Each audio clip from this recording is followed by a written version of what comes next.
رمضان المبارک کا اصل مقصد کیا ہے؟ یعنی جو رمضان المبارک میں پورے مہینے کے روزے فرض کیے گئے تو اس روزے سے مقصود کیا ہے؟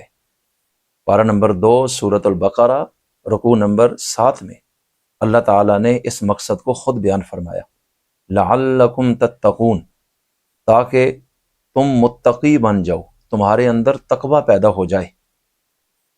صرف بھوکا یا پیاسا رہنا یہ روزے کا مقصد نہیں، بلکہ روزے سے اندر تقوی پیدا ہو جائے، یہ روزے کا مقصد ہے۔ تقوی کیا ہے؟ جھوٹ سے بچیں، غیبت سے بچیں، اللہ کی نافرمانی سے بچیں اور گناہوں سے بچیں۔ اگر آپ نے پورا رمضان گزار دیا اور میں نے بھی پورا رمضان اسی طرح گزارا کہ ہم بھوکے اور پیاسے تو رہے لیکن ہمارے اندر تقوی پیدا نہ ہو سکا، تو آپ خود سوچئے کہ روزے کا مقصد ہم نے کیسے حاصل کیا۔ اس لیے اثر روزہ گناہ سے بچنا ہے، تو آپ اس چیز کا پورا اہتمام کریں۔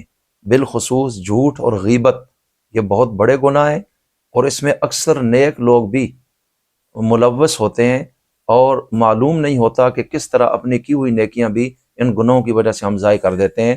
اللہ تعالی ہمیں رمضان کا اصل مقصد حاصل کرنے کی توفیق عطا فرمائے۔